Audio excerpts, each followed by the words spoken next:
Just do it. It'll turn out okay. Today, I am with the drummer and singer, I guess, of the PC Gosa band.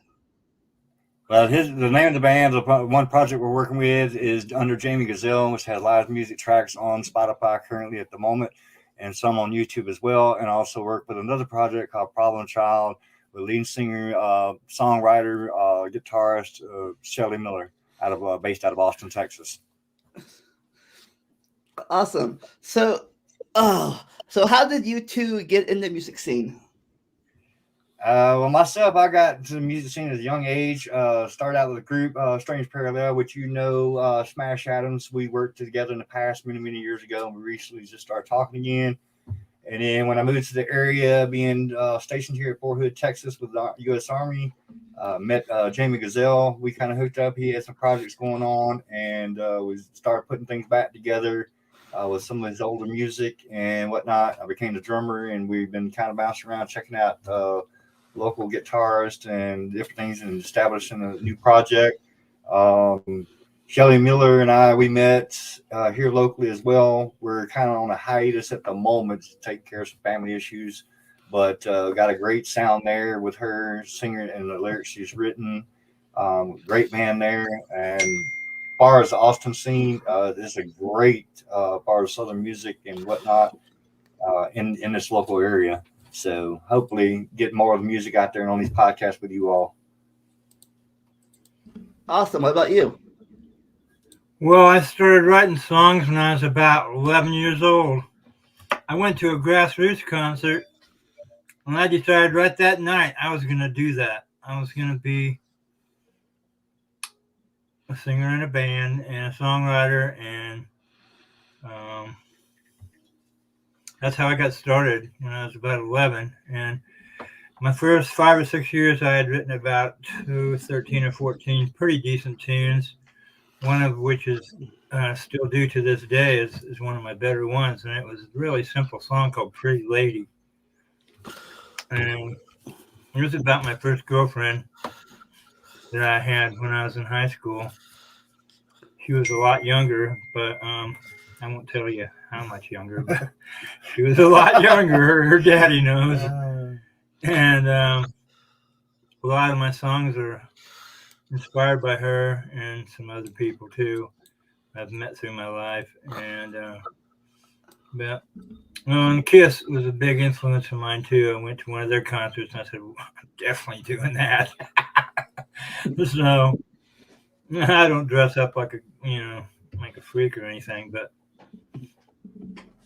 I like the rock and roll. I think it's powerful, and it's a great way to get a good message out. If it's positive, if it's negative, leave it in the garage. There's enough negative stuff going on in the world. So, Yep, that's about me. I'm all positive and cool. Love, and I'm a lover, not a fighter. Awesome. So he mentioned Kiss was his inspiration to start music thing. Who was your inspiration? The Grassroots and Elvis. That was all over there. Grassroots was a band in the late 60s and 70s with Three Dog Night and a bunch of the other ones back then. You're digging way back in the bottom of the barrel. I guess I'm kind of telling my age now, but that's okay. It is what it is. Can't change your age. Yeah, I'm old too. Aren't we all? My biggest inspiration in percussion and music scene, drumming scene has always been, I say it's time again, is the old drummer from Rush. And of course Phil Collins, but Rush, the drum solo out of Tom Sawyer, I've tried for years. I guess it'll be the death of me to ever try to learn it. It's a heck of a song. Do you know when I start feeling old personally? Oh Lord, now we're telling ages. Yeah, it's when I saw pictures on Facebook of the people I graduated with having grandkids. Hey. Yeah, that'll do it. Or like one of your old girlfriends from high school, she gets on with her tribe. That'll put you in place. When I was on the Flaming Axe episode, like I told Bradley, biggest inspiration and backer, my father was always there for me, buying the first drum kit and everything else, and pushed me and all that stuff. And of course, when I talked about him on there, he was always one that he never could sing, carry a tune, but the man was a walking dictionary as far as it came to music. He'd been time with me and my old bands. We'd be into like the cover tune scene there for a while, and somebody would know the song, but somebody in the audience would want to know it. So my dad would like sit at the edge of the stage while they had their earpieces in. My dad would feed them the words. Couldn't sing a lick, but he knew the words by heart. He never had to have a book. The song come on and play Name That Tune out of Memphis, Tennessee. They have a program on Sunday, and we'd sit around, as a kid. So I'll go Sundays naming that tune and all that good stuff. So it was very interesting. So, yeah, I see you out there, Mom. Hi. Love you too. Okay, yeah, that works. Besides the music. So before so you sent me some music. Let's see some of the work. I sent you some from Problem Child and Jamie Gazelle for each, so you pick a couple tracks to see which one will work and come out. Right. So.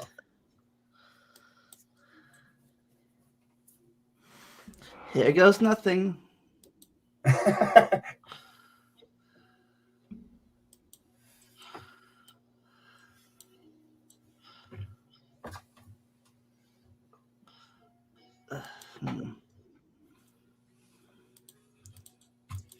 Let's see.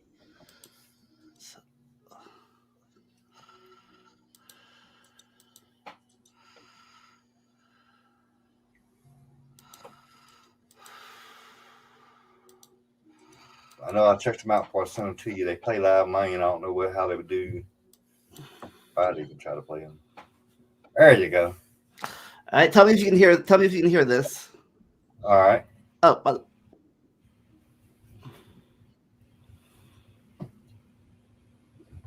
first, Mom loves you. Yeah, I saw that. I hold that later. My dad passed away several years ago, so my mom's the one still living now. Yeah, my dad passed away in 2013. Yeah, mine was in 2015. Cancer took him. He battled cancer for several years, and it finally got the best of him. Here, tell me if you hear this. I'm listening, but I'm not hearing it. Well, I'm not playing it yet. Okay.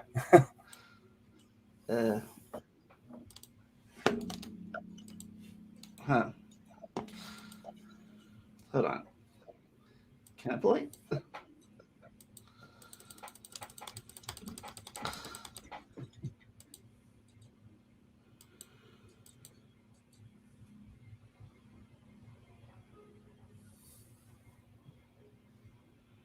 You hear that?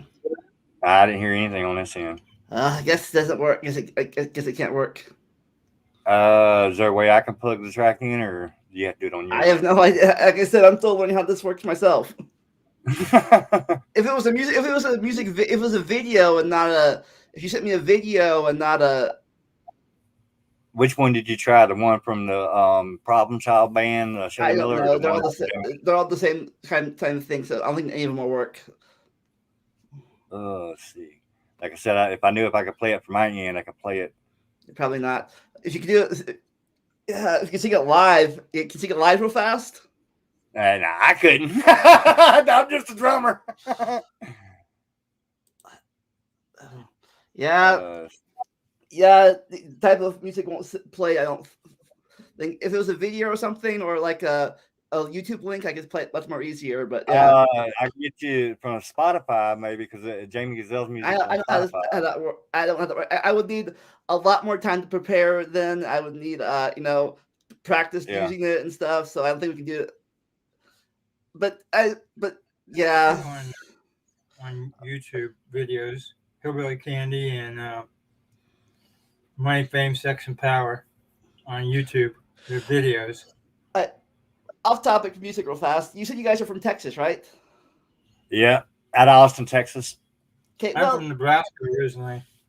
Oh, I've been here in Texas for 11 years. Yeah, well, I was talking with both Smash Adams and some people from Tennessee too, talking about other stuff. And we were talking about having a rib contest. Now, what are Texas ribs like? Yeah, Smash Adams. Like I said, I was still stationed in Memphis, Tennessee when me and him linked up. So we built the group Strange Parallel, which we have some old videos back when we first started, when we first hooked up with Bradley. And we had a good success, a good run for a while, for several years there, until I, went active duty and kind of had to leave the scene. And him and Lucy Dawn had carried on, the band and different musicians. And just my brief discussions with him the other day, since we reconnected through the years, he said we were the last two original founding members of it. Everything fell apart, here lately. I understand. I was kind of reading some different messages. I heard he was in bad health, but I'm still trying to make a connection with him so we could do a show for, Brad on the Flaming Axe as far as reunion with musicians. Cause we can reconnect it and put, we buried the axe on a lot of stuff, that went through and some bad blood. Right. But like I said, that's awesome. But now that you've been from Tennessee, do you think Texas barbecue and ribs are superior to Tennessee and Ohio ribs, or what? Oh yeah, yeah. A cow is a cow, but the toppings is what makes it better. That's a matter of opinion. I don't think nothing beats Memphis barbecue. Come on. So you're still on the Memphis side. You're the Texas barbecue side. I've tried some of the Texas barbecue. I mean, here and there. I'm kind of picky, but Memphis barbecue, I don't know if anybody's got anything on that. Matter of fact, they have a big venue going on well, they have it once a year, but it's currently going on this weekend, of all the local musicians. And that's something that was big in Bill Street. I don't know if you've ever been to that area, the Bill Street Music Fest and stuff like that. And they produce a lot of local up and coming bands. It goes on for about 4 or 5 days, where they have different stages set up with the original local talent that comes up and hits the bigger stages instead of the small club venues in the area. In the summertime. So yeah, and it's going on right now. So it helps with the local scene. Get people out there and noticed, and not having to sink a whole lot of money into it. Oh, nice. And they go through about 4 or 5 days, and they have probably 7 to 10 bands booked each day on different stages. Called Memphis in May. Check it out sometime. I got it on the local web, and it'll show you the local acts that they have up on there. It's called Memphis in May. Thanks, Mom. I was trying to remember that. But they had, it's a big festival, and it really encourages the local scene and things like that. I'm not sure if they have anything like that here in Austin, Texas going on, but it really helps promote. Well, you just always start one if they don't. Yeah, true. Yeah, all has to start somewhere. Willie Nelson does big stuff in the summertime too. Yeah. He does. So Willie Nelson does that. Plenty of edibles there.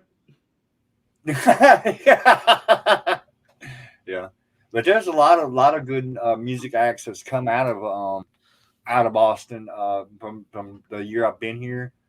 Just about as much as the Memphis, Tennessee. Memphis is more the local blues scene, so to speak.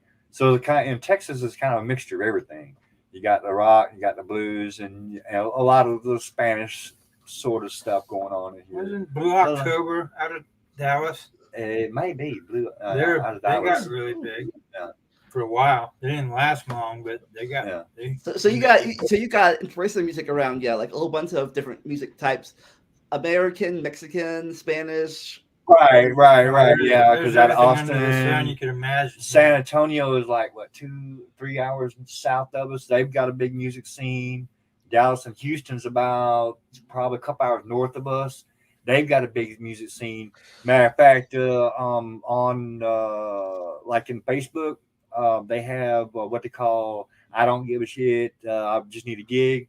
So a friend of mine hooked me up with that, and it's got a lot of the local acts that are going all around Austin, Houston, Dallas, looking for different musicians. Lubbock has a big scene too. So that's a big outlet for the music scene down here in Austin, as far as social media.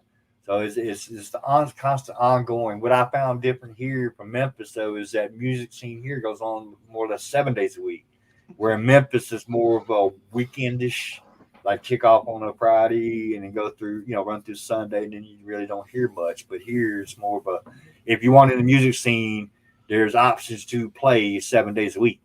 In other areas, in Savannah, Georgia, not so much. It's more of a weekendish thing. But here it's kind of like a nonstop, it's like constantly 24 hours a going. day almost. You want to hear it, you can during the week, more or less it's more the jazz type music till it hits to the weekend. In the middle of the weekend, you have more or less of the rock scene and the bluesy scene.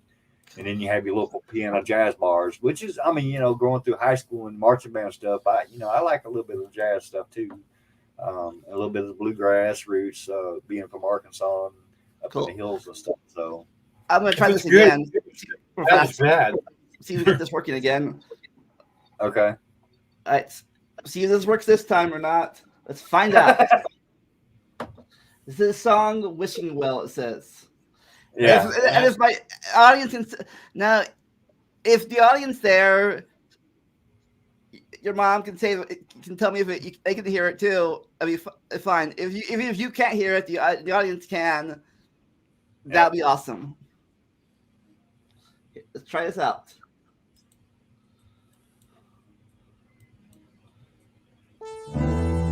There you go. You got it.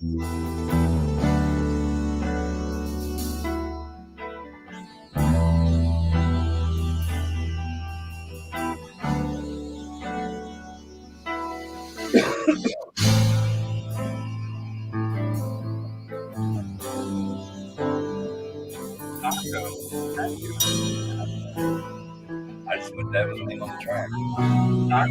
No. Sure as the wheat grows in the field, some old combine cuts it down.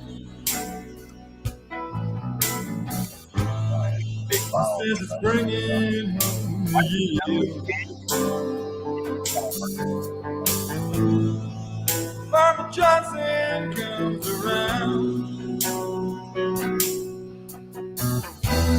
Sure as the corn grows in the field,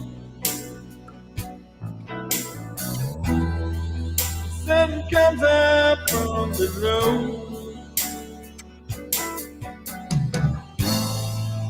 So's like grain of gold and steel.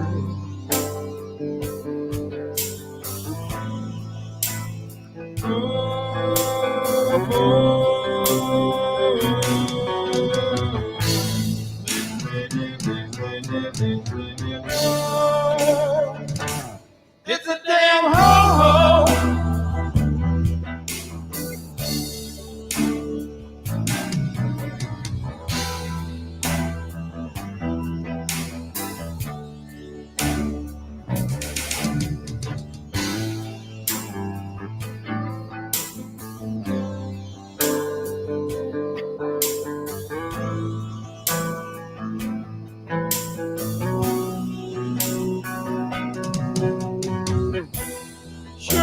Corn grows in the field. Some old combine comes to town. Just says it's bringing in some yield. Farmer Johnson comes around. Sure as the corn grows in the field, something comes up from below. It puts it through the grinding wheel.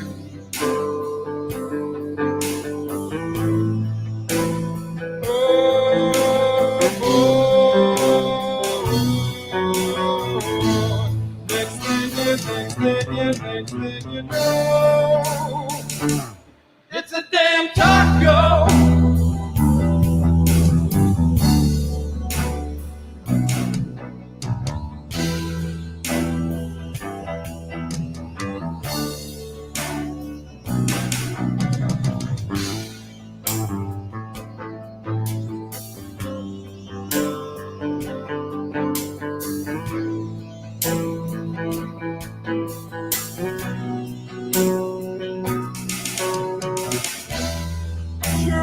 cotton's in the field. Come to get their skin is brown. Sure as the master hits the field. Come to get their shirt comes down. Sure as the cotton's in the field. Setting cup to send some hurt. Feel the red blood in the veil.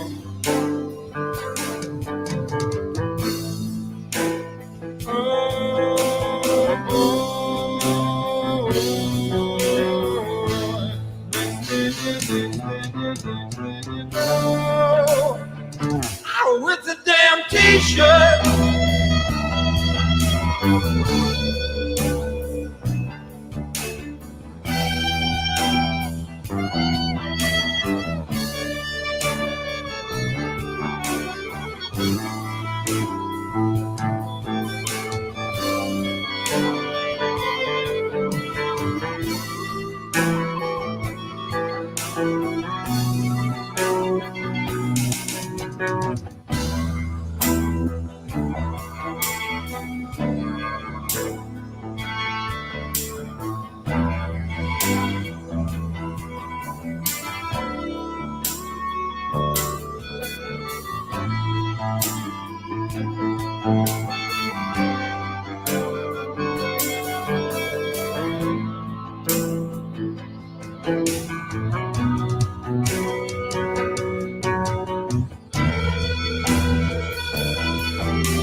It's a damn taco.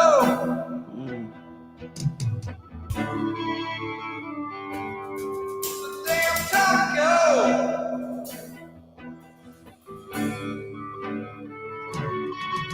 Damn ho.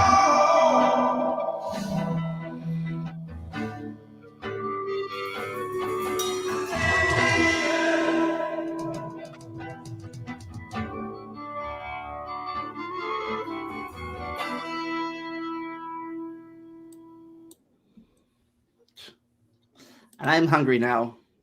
Yeah. You hungry for a taco now? Yes. So what? So how do you write that song? What's your thought process of that song? Oh man, that came to me in a dream, kind of. Back in, 90, maybe 97, 98, 99, I wrote that one. Right before the tower came down. I can't remember what really inspired it. It had to be a dream, I think, I had about tacos. It was kind of crazy. I get dreams in all kinds of crazy places. I get them in a rooftop, on the toilet. I get just crazy stuff. But You as want you to? can tell, it's kind of a sad, melancholy kind of song. And I'd like to get it to Pink Floyd. I think they could kill on it, but Nice. So you said you're from Nebraska originally? yeah, I moved to Texas in oh gosh. Well, first I got my airplane mechanics license. I moved to Alabama for a while, for a year. And then I wound up in St. Louis for a year and a half, working on their planes. And then we moved to Houston, No, Oklahoma City for a year, and then Houston for a half a year, and then to Austin in 2010. We moved to Austin. So We what? had a Like I said, so what's the Nebraska barbecue scene like? not If good. there is not You good. got great meat. You don't know how to cook it right. It's not the best. I mean, it's okay. It's edible. Is it like corn flavored or something?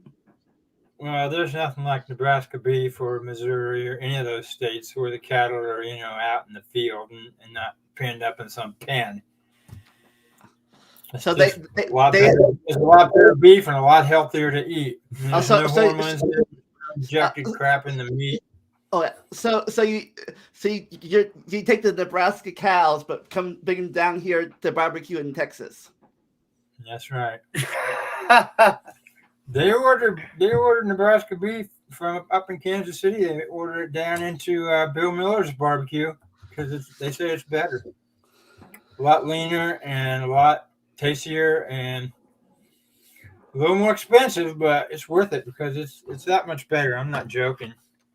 Just Google Omaha steaks and get some, and then Google any other steak company you want to try, and there's no comparison. None. It's not even close. Now, the best burger, I could tell you where it's at. While I was on active duty and went up to North Dakota, try their ostrich burger. It is off the hook. They had ostriches up there. Yeah, and they make the burger. I tried with my company commander at the time. He's like, "Come here, you want to try something different?" I'm like, "Yeah." They make ostrich hamburgers. I'm like, "Ostrich hamburgers?" I tried that, dude, and I'm gonna tell you what, that joker was off the hook. Definitely off the hook. Carl's Jr. is pretty good too. They Did don't you cook ostriches. Did you bring anything from Tennessee down to like he brings his beef from Nebraska down to Texas? Did you bring anything from Memphis down here? Like importing anything? I get some from Omaha Steaks and have it shipped down here. Now Chicago, they have the killer Vienna sausages. Now I've been up in that area. Now Vienna sausages, Chicago they has got the it. best sausages for sure. Even better than the actual Vienna from Vienna. Yes, I promise you, that is the best stuff you can sink your teeth into right there. I used to always do. I judge about that. I don't know if Vienna actually has Vienna sausages. Yeah, they got a certain brand up there, and you go in Chicago, and they make them fresh cooked. If you get your hands on one that's fresh cooked, oh man, it'll melt in your mouth. But yeah, that area, they have the Vienna sausages. I can promise you that. But now you said you want me to play a Shelley Miller song, but that name's on here. So what song is it? I sent you 4 of them, so just pick one. All the other 4 that weren't his. Right. Okay. I sent 4 of each, so that to give you a choice to pick out, one out of the 4. All right. So let's see. All right.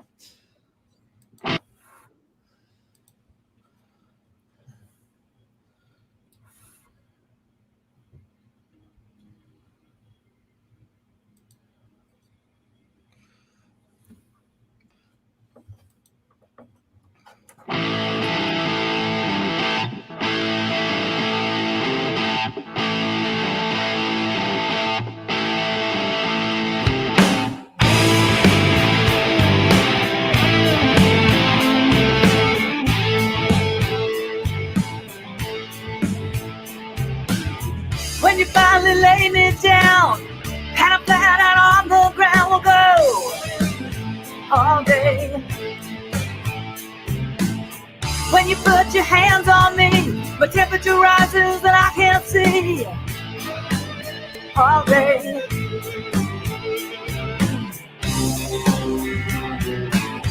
You can't put me away.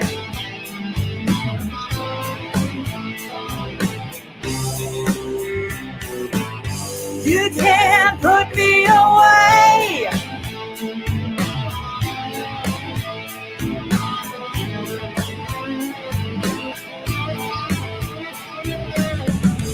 remember what you said when I tried to tell you that you said all day. When I got that empty feeling from the kisses I've been stealing all day.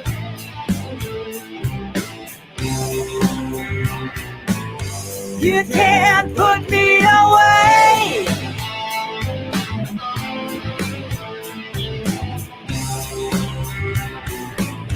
You can't put me away.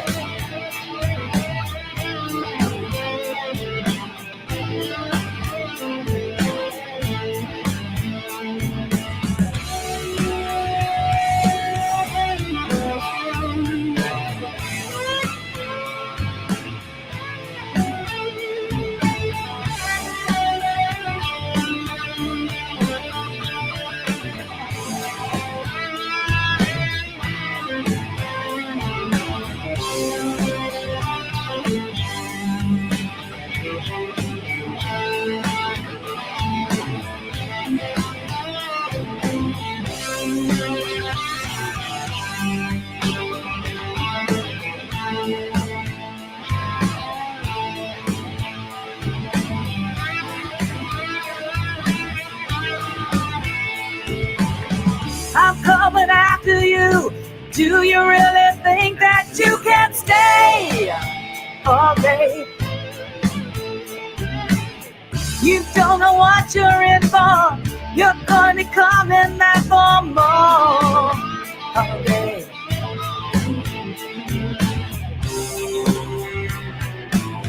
You can't put me away.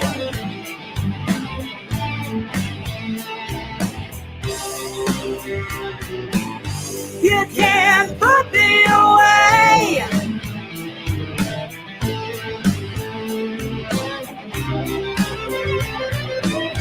You can't put me away.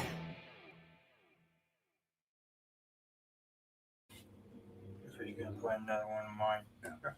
Either that or So, all right. So, what was the? How did you come up about that song?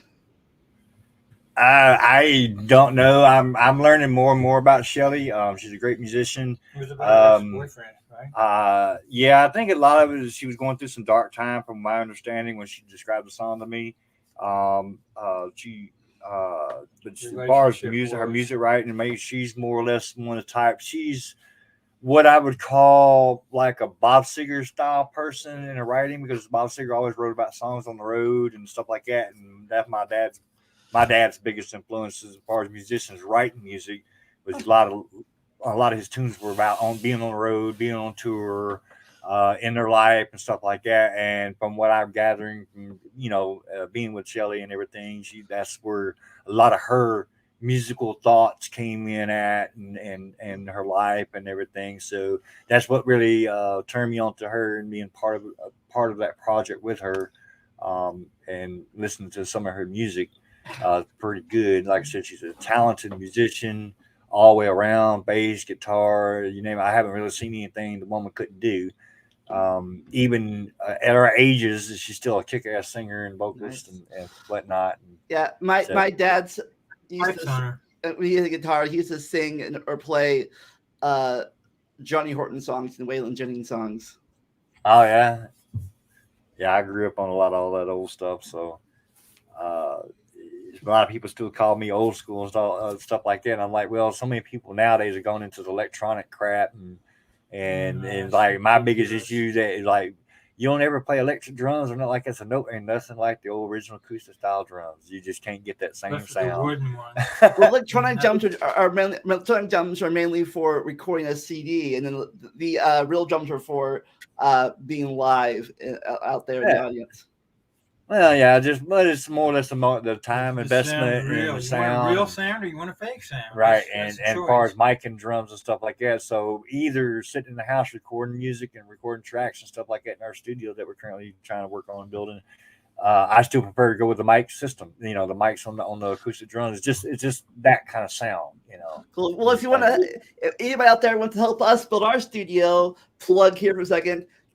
Scan this QR code right here, and you can help us upgrade and get some equipment for this studio. That's kind of small right now, but Hey, you got to start somewhere. And like I said, my experience and stuff, even though I'm just a drummer and been playing for about 30 years, everyone I've ever built, key thing was always run pawn shops. You never know what somebody else's junk is another man's treasure. And, even your older school musicians that I still play with, some of them will not come away from the old tube type amps. You can hand them a solid state, brand new, and all day long, and they still prefer that old sound that once those tubes got heated up, it made that specific sound. You can't tear them away from it. And some of it I agree with, and it's just the sound of it, the different. I mean, even guitars have play in a place, and they'll come with like 6 or 7 guitars, and they'll pick up a certain guitar for this sound, the different guitar for this sound, and I walk in one drum kit. That's what I play with the whole night. They'll come in with 5 or 6 guitars. Well, this makes a certain sound. This does what I want to do. This one has a bluesy sound, or just stepping down a key or stepping up a key and playing whatever style of music they have. So it's just the things you learn along the line, along the ways through the music business, and it's a hard, cruel world. That's for sure. Some of them are before their time, some of them are after their time. I've heard a lot of great musicians. One I follow, you probably know real that well. weren't famous after they passed away or something. Yeah, something like that. But and then you have a big group I follow out of Memphis, Tennessee. It's based out of Memphis, Tennessee. Is Tora Tora. You probably heard of them. Yeah. They're real good friends with my uncle, and they're currently on the road too. I follow them on Facebook a lot and stuff like I really look up to them. They're based out of Memphis, Tennessee. Used to be another group called Roxy Blue. They were kind of a has-been, come in the music scene, put a couple albums out, but they kind of phased out a little bit. I knew those guys as well personally. So I've been around it, been influenced by a lot. And there's a lot of great musicians out there. It's just time-consuming and a lot of hard work. I've seen good bands come up. I've seen good bands fall. Just depending, and some of them are hard to stick to, but it's like a family. Like me and Bradley's always talked. Brad Bergman, you got to treat it like a family sometimes for it to stick out and for it to last. Oh yeah. Oh, speaking of Brad, talking about earlier too, but we were talking about either on his show or my show to get all the bands together. We had so far on the show, our shows, and have a singing / barbecue off, rib off. They sing it. They sing it and they start trouble. Their best barbecue ribs for barbecue. Right, right. We have the Ohio people, we have Tennessee people, we have Texas people, or also there's so I think there's a Carolina person somewhere in there too. But yeah, we're all gonna cook ribs on the show. see who's the best. Mine's the best. I got a secret. That sounds very interesting. So what's the difference between the Texas style and the Memphis style that you've had both? What's the difference? Different in the seasonings. I mean, down here, I will learn one thing about the Spanish people in Texas and stuff like that. They like hot shit. Too hot. Yeah. So by the time you eat it, your tongue's all numb, you can't taste it. But yeah, that's the biggest difference in the two different barbecues and different parts of the world. Is the fact there's this down here is a lot more. They try to get it as spicy as they possibly get. As a matter of fact, I was downtown by Fort Hood, and there's one place down there they sell homemade barbecue sauce, and this is like the mango flavored whatever. And I'm like, oh, I'll buy some. I poured too much on my darn taco. Next thing I know, I was breathing flames. And I'm like, Jesus, that's too hot. And they're like, oh, that's mild sauce. Exactly. Look at you can't handle that. I might sit there sweating, going, whoo, that's some hot stuff. I'm a lightweight when it comes to hot. Yeah, I can handle up the medium, at least in Ohio. I can handle up the medium sauce in Ohio, at least medium sauce. As Ohio standards. I don't know what that, but I don't know if spiciness in Ohio hot extreme would be like mild to Texas or something like that. Like probably. Well, I don't know now because the last time I was at Fort McCoy, Wisconsin, doing some military training, there's a little restaurant there on post, and you go in there and they got these wings called Inferno. And I bought some of them dudes one time, and then I'll tell you what, they tore me up. So I played a funny ha-ha on my fellow soldiers out there. knowing they didn't have a bottle of water beside them, said, "Here, try this." And so that was probably one of the other hottest barbecue sauces I've ever had in my life. It's called, like I said, it's called the Inferno, and it's got that name for a reason because it is extremely hot. It makes your butt burn for 2 days, right? Yeah, it definitely puts you in the bathroom. Yeah, that's not good. I don't like that. I don't want something following me around for 2 days. But yeah, that does sound interesting. Between the two shows, getting all the musicians going. I mean, different parts of the world is different. Different kinds of music. I watched a podcast the other day with Bradley Bergman. They had more of a group that was into techno or the what's the word I'm looking for? More of a computerized digital style music. Yeah. So it's weird, the different styles and different takes that people listen to in the different areas. But like I said, around here there's a lot push button more music, I call it. Spanish Push a button and it goes off. and things of that nature. But I've been around some of these, and of course, like Georgia, being stationed there for a while, there's kind of a crazy, more of a what's called not. I'm trying to think of the style of music now. It's more the Jamaican style scene there on the coast. So it's a very interesting thing like that, music scene out There's there. So many styles, So, it's crazy. Like, I know there's a certain so- genre it's called, but I call it Jamaican style music. So what made you pick the band? Pick the drum as your instrument of choice? Well, long story short, started out in Westminster Senior High School. Started out on trumpet, started on, then went to saxophone, and it got to where it really didn't have the wind to blow it. And I could always carry a beat, so I just stuck with percussion, and that's everything I do. Because I kudos to everybody that can play the sax. Sax is probably one of my favoriteest wind instrument to hear one play, but it just never did have the wind, to really to hold out. Takes a lot of talent. Takes a lot of talent. I mean, you got to think I'm. So that could be a sax or trumpet part in your next single. Like I can do a trumpet, a sax solo in your next song. Yeah, exactly. Because they always say the sexy sax, and they're right. I mean, I was big into Kenny G for a long time. The amazing way he does the saxophone, I always want to play like that. But like I said, it's just having the wind and the lungs to really actually practice. Play that style of instrument. Practice. And acoustic guitar will be probably my next instrument to pick up. I always love the acoustic. But yeah, drums, believe it or not, people are like, oh, you don't do that much work, but you get into certain styles of music, you can get on a good sweat and a good, I've always liked it. Everybody's like, the drummer's always in the back of the band. Nobody ever really, praises the drummer. It's always, the guitarist and the singer and all that stuff. I'm like, yeah, most time that does happen. We're behind the scene, but without us, there wouldn't be no band. I mean, that we're the backbone. Yeah, the drum sometimes is the base of the whole thing. Exactly. I played a lot of 3-piece and everything else, and you got to be, when you're playing 3-piece bands, you got to be on top of it. I mean, because you're trying to fill in all that dead air, and I played that, for a while, so. It's a lot more work than people give us credit for. So what about you? I forgot your name already. It's not on the screen. But how do you pick your instrument? How do you pick your instrument of choice?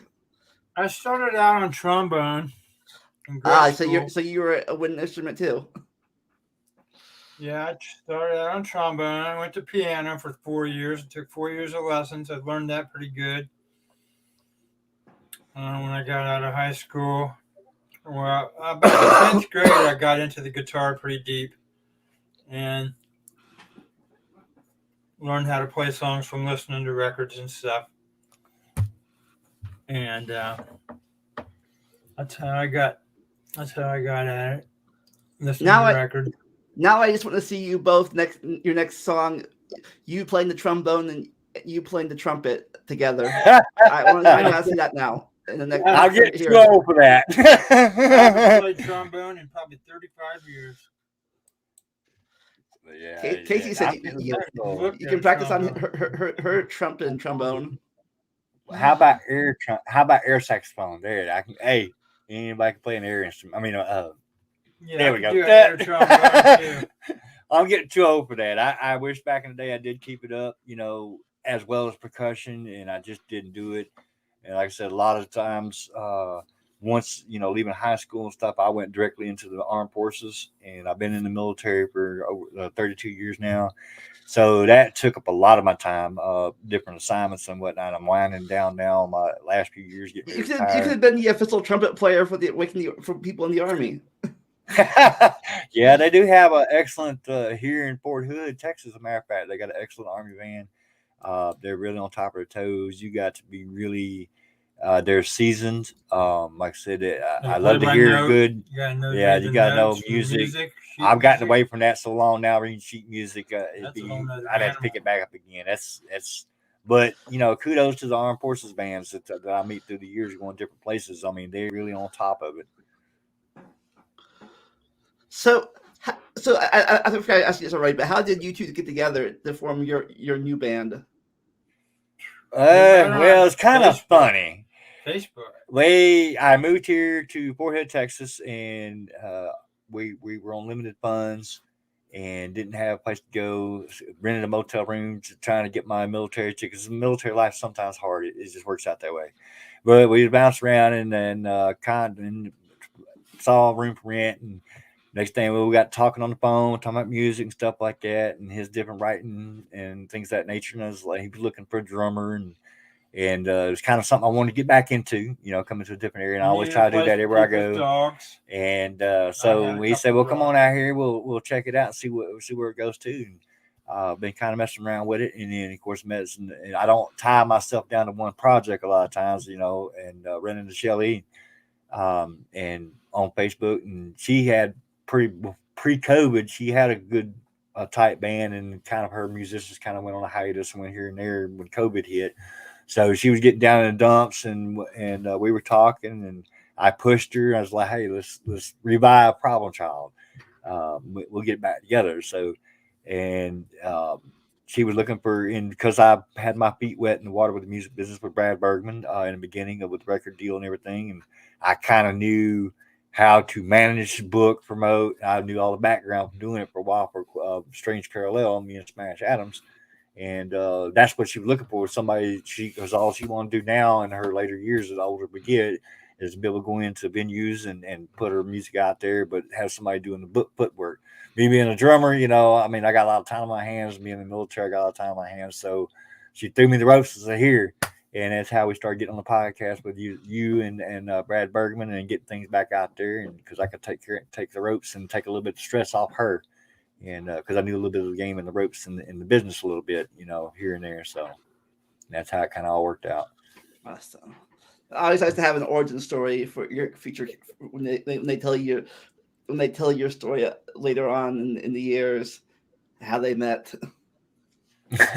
Yeah. How I Met Your Mother. That's a crazy show. But anyhow, yeah, it's sort of, I try to carry on a legacy. I appreciate you guys, both you and Brad, both. After I lost contact with Brad Bergman there for a while, and got back in touch with him, and the first conversation me and him had on the phone, he remembered me back when I had some dark times, because I have a son that's dying of a bad illness, and we talked about the music business, and in the last 30 minutes of our conversation, we got to stop. I need to hear about Eli. And then I was like, well, he's still alive, and then that's one thing I always appreciated about the man. A very good gentleman. And then, of course, meeting you now through Brad Bergman and getting this all original music back out there, and everything, and the music scene and bouncing around. And that's why I said, hooking up with him, and y'all deal with all the northern stuff like that. And I can jump in the pile and I bring some music from Austin, Texas, and get us a little bit out there. And I got another guy, goes by the name of Justin. I'm trying to remember the name of his group. I can't remember off the top of my head. He's working on the projects as well. A little bit more heavier music, but they're always trying to look for an outlet to get their stuff out there. They're currently in the studios every day, laying down tracks and whatnot and putting things together. But an excellent overall guy, and hopefully in the future shows we can hook up with you, and I can get him on board and everything, and help them get their stuff out there. That'd be great. I met Brad in 5th grade middle school. Oh Lord, that's a long time. Yes, it was. Back when we were all still cute and innocent. Oh yeah. Yeah, not so much anymore. So At least the innocent part. We're still cute in this game. there you go. There you go. Starting with, uh, God, I can't remember his name again. His name's on the screen. I can't remember what. Jamie Gazelle. Just Jamie. What was the biggest culture or life thing you had to adjust to from moving from Nebraska to Texas? Well, when I moved from Nebraska, I was married to my high school sweetheart. She left me after 2.5 years for a guy in New York City who had all kinds of money and a big chalkboard company. Broke my heart big time. I didn't even want to live anymore. For about 5 years, I was ready to go. I didn't want to be without her. And that was a big culture shock for me to move from Nebraska to Maryland and talk about some traffic.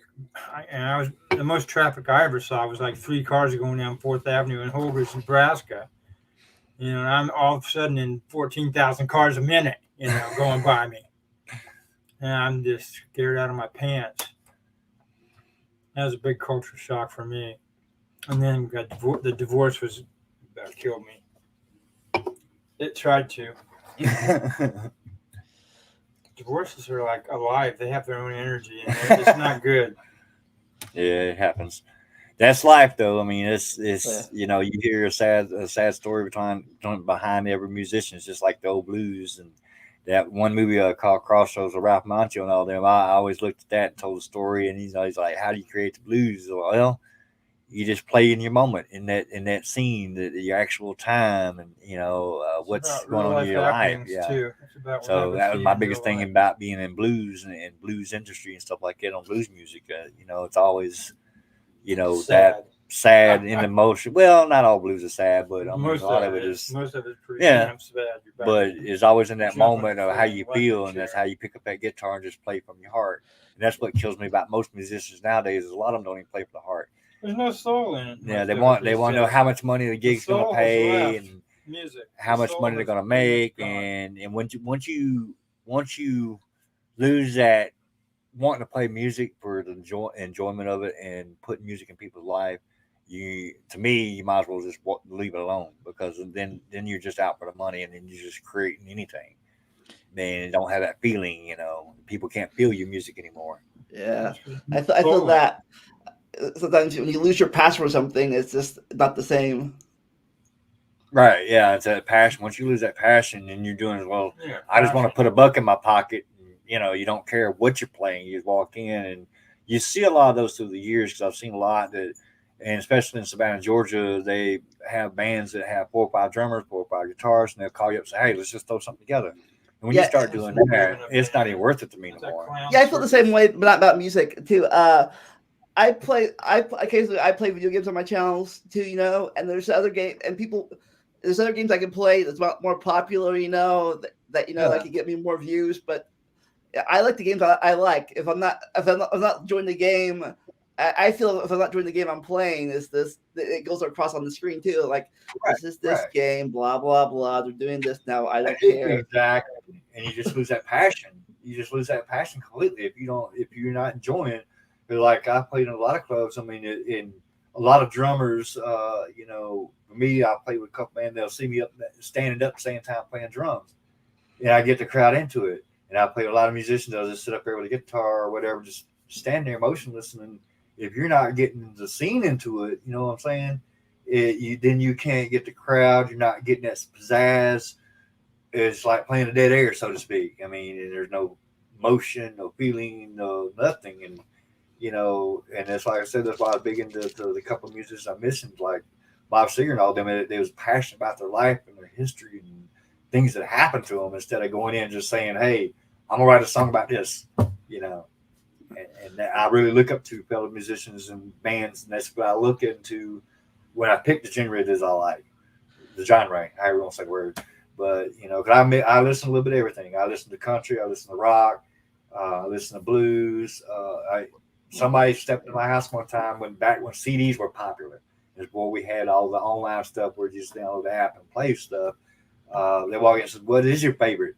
Because I'm all over the place. I had pop, rock, country, blues, rap. I had everything, and I said it depended on my mood, the mood set I'm in. I could leave work one day and I'll turn on country, or if I leave work one day and if I'm like hyped up, I might turn on an old Kiss song.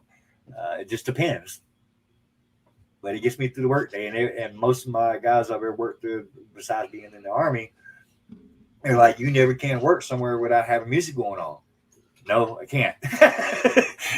So, what was your biggest adjustment? I'll take music any day over having. What was your biggest adjustment moving from Tennessee to Texas, besides learning how to eat their barbecue? Well, the biggest adjustment, to be honest with you about it, I was stationed in Ohio there for a while. Up in Cincinnati, Ohio, was stationed there. It was cold. Then you moved down here to Texas. Well, now I lived out on the East Coast for a little while on a couple of duty stations. It's the humidity. But Memphis has the world's worst humidity, known to man. But down here, it's been kind of weird. I come to Texas expecting just dry, kind of a desertish. But ever since I've been here for a year, high wind, cold, tornadoes left and right. It's been different. To be honest with you, it's been really different. So since you're in Texas, they had the biggest tornadoes of all. If it's bigger in Texas, they say. Did they get super tornadoes down there? Yeah, they always say things are bigger in Texas, and sometimes they're right on some of it. Yeah. What about you? Crazy. You're from Nebraska. Don't they have the tornadoes in Nebraska too? Oh yeah. We don't have the really huge wide ones up there, but we got some really bad ones that tear stuff up. The wide ones, the F5s, the devastating ones that take everything except the cement. Those are Texas tornadoes. That's why they call them Texas tornadoes. So the song Texas Tornado, it truly lives by its word. They will freaking kill you. Yeah. You'll be swept up inside your own car. Speaking of games, you seem like you're probably from the Atari age. You guys ever play games when you're younger or even now? Age. I remember the Atari. That was the first game I had. Space Invaders. Yeah. The Atari and the old Odyssey. I remember Odyssey was Pac-Man. The Atari. I remember those stick Pac-Man. figures on TV. Donkey Kong. Yeah, I'm not as old as the Atari, but I did have the original NES in the 80s. So. Oh yeah, that's definitely old there. Old. But I'm not Pong old. I'm not that old yet. I'm only Nintendo old. Yeah, I never played Pong, but I played Space Hey, Invaders. things always get better with age. Oh, that reminds me. I got this argument one time. People online, kids online, and they're like, these graphics aren't good at all. They're really bad unrealistic graphics. I'm like, go play original Mario and see how good the graphics are now. Yeah, the original Mario or the paddle stick ping pong game you got on Atari. Now there's like a couple of straight lines and a little dot for a ball going across. Yeah, we thought in '96 that pixelated Final Fantasy VII was awesome graphics. Now it's outdated, but at the time we were like, oh my god, these graphics are great. There's so much improvement. Thanks to Spielberg. Yep. Spielberg right. and Bill Gates. You're definitely right on that. So do you still play games on your spare time, or are you too busy to play games nowadays? I don't touch them. The only thing I really got into playing is RPG games on the computer, on like a desktop or a laptop. The old EverQuest. I used to play it religiously. That's probably about the only game I played. Me and my friend played EverQuest a few times. Like 15 years ago, we played some EverQuest. Yeah, that was the biggest game I ever really got into. Not so much the PlayStation and all that. I was more into the RPG games and stuff like that. Oh yeah, I love RPG. I love the Final Fantasy series and all that stuff. Yeah. So I guess you're not the new generation. So I don't know if you play games in the 90s or 80s or 90s. So what were you guys, Team Nintendo or Team Sega?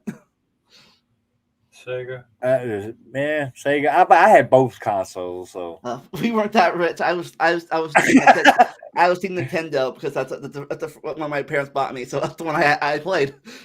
yeah, I hear you. Mario Brothers. I remember them all. I've had them all Yeah. at one point in time. Yeah, and then in 2000 it was Team Xbox or Team PlayStation. When we were growing up, it was Team Sega or Team Nintendo. That was our feud. All right. I hear you. PlayStation. PlayStation. Yeah, there's so many systems out there now. They're all in a competition with Gone one in another. 60 seconds. That's a heck of a game. Yeah. Combat. Then you got the virtual reality glasses you can wear nowadays, and everything else is just it's too sophisticated.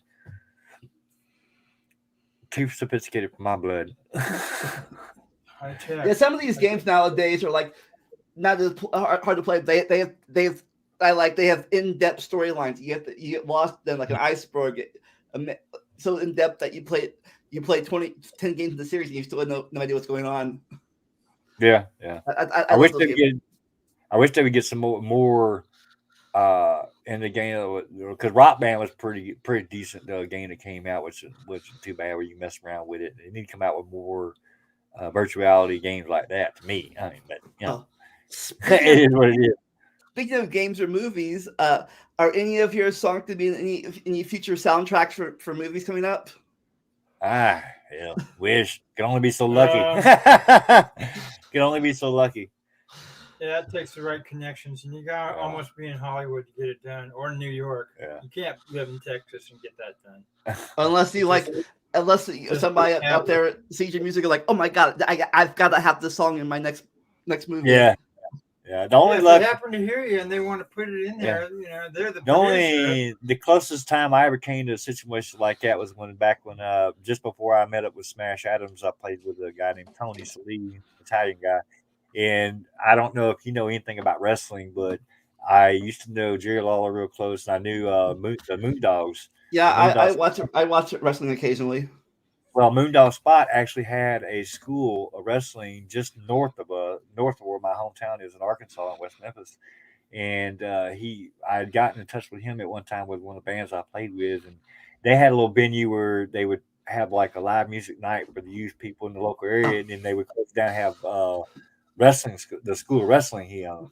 So the contract deal he was trying to make with me, which I couldn't really get my lead singer off the ground and in the mix with it, it was to do the theme song for when they walk out to the wrestling ring. Oh, okay. So never did get accomplished, but that was the closest offering I had to something like that. That'd have been awesome if you were the musician for their interest theme. That would have been cool. Like this is my wrestler. Yeah, exactly. And then the other thing was I was working on a project that kind of fell through that I had a chance, but because of someone I was married to made me back out of it. Was you remember the sitcom show that they have on there, RuPaul? Well, I had auditioned for the group. Well, it's a TV show that comes on like talk show, Arsenio Hall and all them. Drag queen? Yeah. Anyways, the band that I had auditioned for, I had made it, and they were talking about they were supposed to be a band for one of the TV series coming out or something. And I didn't know actually what it was. Well, I had made it, and then I had to back out of it. And the next thing I knew, when that RuPaul show came on, I looked, and the guys I had tried out for, they wound up being the band on RuPaul show. And I was like, man, if I only knew. But you never know. I mean, it's just a situation you live and learn. You never know what's going to take off. Yeah. I got kind of butthurt about it, but, it is what it is. You live and learn. So move on and go to the next project. So, You're not going to believe this, but I actually dated. I met her at a real estate meeting. They were doing tax sale properties, and this girl, incredible girl.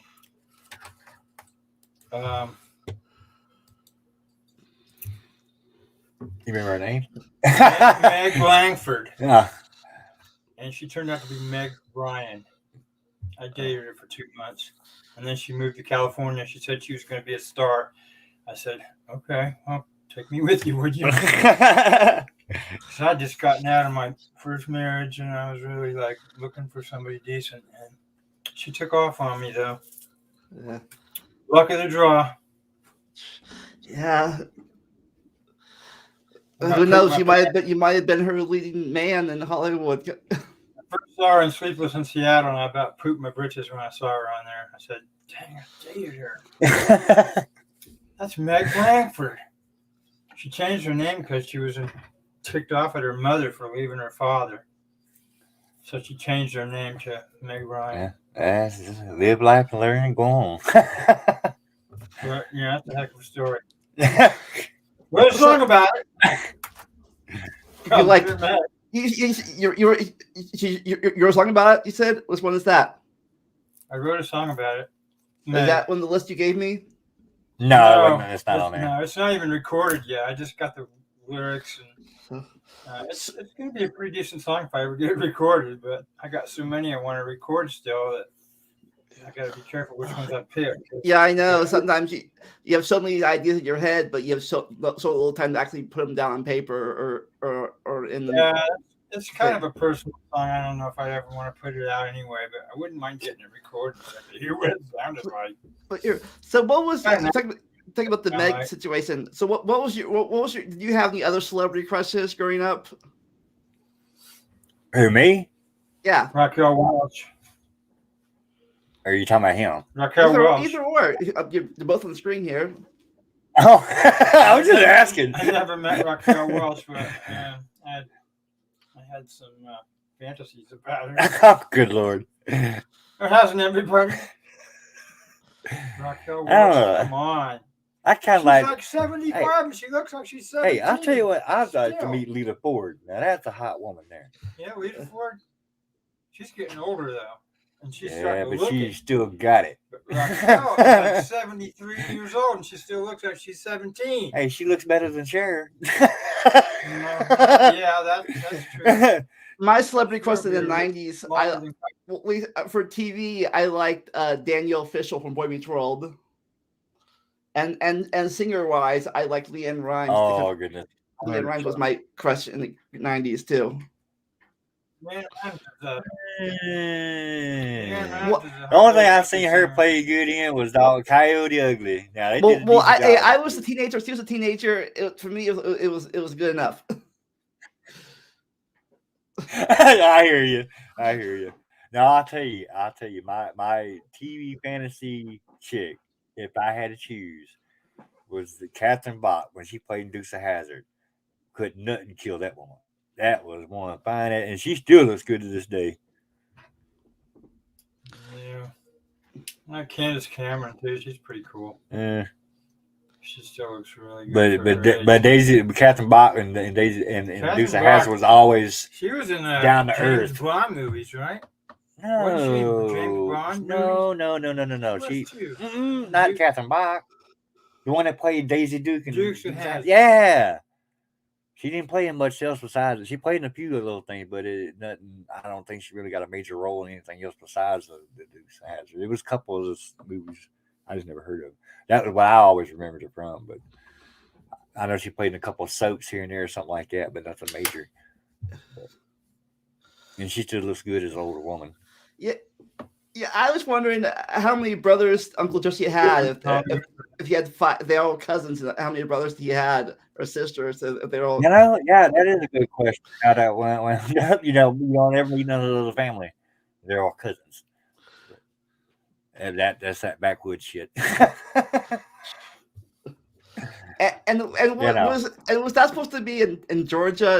Is that where Hazard County is? Is that Georgia? Yeah. It's a town in Georgia. I used to look up the behind the scenes.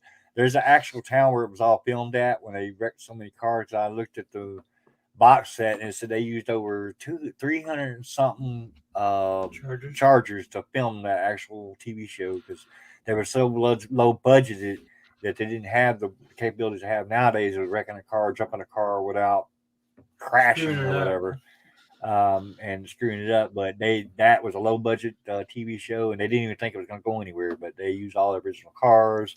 At times, Catherine Bach and Tom Wappat used their own car to be in the TV show because they didn't really think it was going to go over that well. And look at what a big success it was. Apparently, Wonder Woman was almost your mom. Your mom says it. Your mom my dad. And the craziest story about that is my dad was in love with a big beat. because Linda Carter had some big old Pete. That's the whole funny ha story behind that. Thanks, Mom, for reminding me. But yeah, She had what now? Wonder Woman back in the old school one. The old school one that Linda Carter played in. That was my daddy's woman right there. So, what about your mom? So Sharon, what was your celebrity crush? She takes to the chat. Oh, yes. Oh, my mom. I don't know who her celebrity crush was, but my dad was Wonder Woman. I'm not sure about mom. Oh, well, I know her and her sister, her older sister, were big Elvis fanatics and freaks. Matter of fact, my aunt Joyce from Springfield, Missouri, has one whole bedroom in this 3-bedroom home they owned. It was dedicated to everything Elvis. And she was born on the same birthday as Elvis. She's the same age that Elvis would be today, but she had literally everything, wall to wall, nothing but Elvis memorabilia. And the story back that you want to talk about knowing famous people. My dad worked for a drive-in in Lepanto, Arkansas, the town he's from. And as a matter of fact, it's the same town that Johnny Cash's boyhood home in Dice, Arkansas. But he worked for a guy named I said his name the other day, but he owned the drive-in theater there. And he hired my dad as a young boy to run a projector. So one day he took my dad to Memphis, Tennessee, to Elvis's house when Elvis was truly alive. And they used to go to party there and took my dad there. And matter of fact, I think if I remember the story correctly, my dad was telling me the day the rip was put in the pool table that's in the actual museum there at Graceland, my dad was there when it happened. And I told him, I said, can you think about, I said, if you would have had all the sunglasses and all the stuff you had, Paul Schaefer, I knew the name would come to mind. The gentleman's name was Paul Schaefer that owned the drive-in movie theater back in the 70s out there in Lepanto, Arkansas. And as a matter of fact, if you go to Graceland and look at the little plaque of all the people that Elvis gave Cadillacs to, well, he gave the Cadillac to Paul Schaefer's wife. And it's actually printed on the little plaque that who all Elvis gave a Cadillac to. Oh, now there my mom tosses Patrick Swayze. That's who she was always crazy about, was Patrick Swayze. So Brad, who was your crush growing up? Oh, my crush?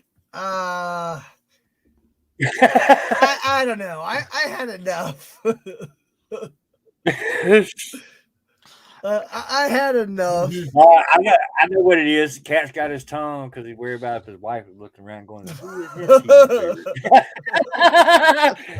but yeah, I got you, didn't I, Brad? The reason why I had one Brad on here because earlier we were talking about sauce, and how stuff's spicy in Texas. That reminded me of the story Brad told me about eating wings when he was 20 at his place in Ohio. You mean the morning after sauce? Yes. Tell me the story. Oh.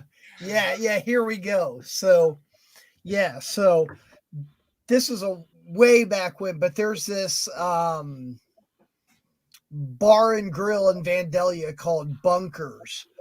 And they used to have this stupid hot wing sauce called the morning after sauce. And the way I found out about this sauce is one day I was with my bandmates. We weren't playing a show, but we were there drinking beers and hanging out. And this guy came in, and he was obviously from out of town because he talked like he's like, yeah, I'm from New Jersey, man. The whole New York, New Jersey accent. And he's like, I want some hot wings. And they're like, okay, here you go. He's like, those aren't hot enough. You got Tabasco. So they toss his wings in Tabasco. You got anything hotter? And they're like, yeah, we have the morning after sauce. And he's like, oh, really? Toss my wings in that. In fact, give me a double order. Toss my wings in the morning after sauce. So they toss this guy's wings in the morning after sauce. He had an order of like boneless chicken chunks. And he's all like, yeah. He's like, okay, let me try one. So he takes a bite, and I watch this guy, and he starts getting really, really red in the face. The sweat beads just start pouring down, right? And he's sweating, and he's in agony, and he can't find anything. And of course, all my bandmates doing what bandmates do, they look right at me. You're going to try that, Brad. Oh, and I'm like, hell no. They're like, no, you're going to try that. I'm like, no, no. They're like, yeah, if you don't do it, it's points on your man card bull crap. So I'm like, crap. So I'm like, okay. So I go over there and I proceed to take one of these because the guy is not touching. He touched the one order, couldn't even finish one bite. He took like one bite out of the wings, couldn't finish the rest of the order. So there's a whole order of chicken chunks that have not been touched. And he's like, you gotta, So I'm like, okay, you mind if I have one? He's like, yeah, go ahead. I'm not gonna eat them. I'm probably going to the hospital after this. So I'm like, all right. So I take this bite of this stuff. And it's like honey barbecue, and it's not that bad. And I swallow it, and I do not know what in God's name spice, what kind of whatever the hell it was. But I will tell you this much: the first it was like 2 minutes went by, and I didn't feel anything. And then all of a sudden, I started feeling the heat, and everything from here all the way down to here was totally on fire. I couldn't breathe. There was not enough drinks. I'm running around drinking milk. I'm eating bread. I'm dunking my bread in the milk. It's not putting it out. I'm praying to die. In the meantime, all of my bandmates are sitting here laughing, like getting off on my suffering. It was a thing of beauty, yeah. And yet, you got the man card. They eat it, so you're more man. Oh my God, the morning after sauce. I don't even know if they even make that anymore. But it was like special, like in like a black box. Like it was like hidden in the back of the kitchen, and you had to ask for it by request. And you should you ever get back to it? They ever get back? You should get them for revenge. Like, here's some wings for you guys. 20 years later, revenge for making me eat stuff. Oh my God, I died. That morning after sauce was horrible, dude. I think it was habanero extract, which is like 25 times the heat of straight habanero. And I mean, it was literally, oh my God, it was like the flames of hell going down my esophagus. Yeah, we were talking about that down in Texas, like joking around that apparently their mild sauce is our hot sauce. Oh yeah, Texas, sometimes you guys just have a crazy game of just eating stupidly hot stuff. They're like, unless I'm on the toilet for 3 days crapping blood, it's not hot enough. And I'm like, yeah, that's kind of insane because I like hot stuff, but I like to taste the food. If all I'm tasting is heat, there's no point. There's no point. Don't get me wrong, I can eat some pretty nasty, spicy stuff, but if I can't taste anything but heat, what's the point? Yeah. It's like the same people that come on this wonderful platform called YouTube and they do the hot pepper challenge and the hot sauce challenge and all this, and they're all like, why in God's name? Why? I mean, I get it. It's up there with the same thing with like, oh yeah. Let us shoot you with a BB gun and see how that feels. It's not gonna feel good. Put some heroin in your brain. Yeah, exactly. It's not gonna feel good. It just puts hair on your chest, Brad. That's all. Just a little hair. Yeah. Yeah, I got hair enough. But then it takes it away from up here. Yeah, so that was in your 20s. Probably won't be the same in your 40s. Oh my God, if I ate that now, dude, oh my God, there's not enough Zagrid, not enough Prevacid in the world to put out my acid reflux if I ate that today. Oh my God. Well, now that we have you here, Brad, now as you come on, I did get a chance to speak with Smash Adams there for a little bit. We kind of reminisce. I'm trying to push him into getting going. I know he's on some downtime right now, trying to work things out. But he seemed very interested in doing a reunion show. And I'm kind of coercing him and talking, to him offline about I'll get him to do it. If I MC it on the Flaming Axe, he'll do it. I guarantee he'll do it. Yeah, I talked right now. By the way, here, Lamont, real quick, throw that camera right on my face. Give me a solo shot, real quick. Real fast before you do that real fast. I talked to him about maybe pressing him about maybe during our either on my show or your show or season finale or whatever, our sing off / barbecue off contest. We're gonna have. Oh well, yeah, we could do something, dude. I'll tell you what I make. Texas ribs. I make some kick-ass chicken tacos, grilled chicken tacos. Oh. I make the best grilled chicken tacos. I can hold my own. My wife goes like we have like 3 cantinas here in Xenia. My wife says my tacos are better than anything she can get here. I hold my own. Yeah. Okay. Anyway, Smash Adams, if you are watching, are you up to the challenge? Yeah, the macho challenge. Are you up to the challenge? Are you willing to get back in there with Preston Gosa? There you go. We're calling you out, Smash. That's what you see. The good thing about it is, Brad, you brought me and Smash Adams a long ways with Strange Parallel. You were one of the first guys that reached out, touched me, and we jumped out there. We were, a little local band, but you were the first one. The first one I sent the tracks to, and we jumped out there, and the best wishes for my son that's still living, and you brought us a long ways. I'll never forget what you did for us in the beginning. Oh yeah, it was amazing. Oh yeah, well that wasn't that the whole thing going on with the whole Quantum Records thing. That was what got all goofy. That had nothing to do with anything other than the fact that there was a guy that was running that, and then he turned out to not be a legitimately good guy. Yeah. And I didn't find that out until after some of my own stuff got like burned with it. And I was I didn't personally, I didn't like it. I didn't say it any time, but he's trying to have me do other stuff that I had no idea what to do. I'm like, I don't know what I'm doing here. So I don't know stuff he wants me to do. I'm a photographer / video. I'm a video person. I make videos. I take pictures. I'm not whatever this guy was. I'm not this. Oh, he was just, he turned out to be doing. He turned out later on. We found out that he was doing some questionable stuff, and I think now he's behind like bars or something. I'm pretty sure. So yeah, so like let's I don't know anything else other than that. He definitely had some issues, and then as I got to know him, I was like, I'm not bringing him over to my house, and I'm not bringing him around my kids. So we'll just leave it at that. Yeah, exactly. I hear you there. Yeah, he just wasn't. He wasn't a good guy. He would talk all sorts of stuff, and then he finally one day after he got to know me better, he like started telling me everything he was doing, and I'm like, you idiot. I'm like, wow. It wasn't solid. So we had to cut him out, unfortunately. So no, I hear you. Yeah, as you see, Brad, off topic real fast. You see, Brad, it's more of a background and overlay you gave me. I've got it with transparent. I guess it didn't come on. Did you try this one? You can upload it. Oh yeah, okay. Yeah, so that one didn't. Huh. Yeah, all right. So I look up as a background for now. So yeah, if you get a chance to. That's the big deal. Yeah, I can correct that later. I have it on my flipping phone. It just didn't save the right file. I'll get you the right one. It's no big deal. Whenever I have a program that I make all these overlays with, it's something it's like free, and I make overlays. But when it saves it to my camera roll on my iPhone, if I don't select the right one, it gives you the non-transparent background. Right. So I'm trying to work on fixing that, and it's just it takes time.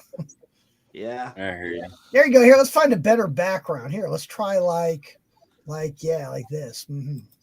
Yeah, there we go. There you go. Now we're branded.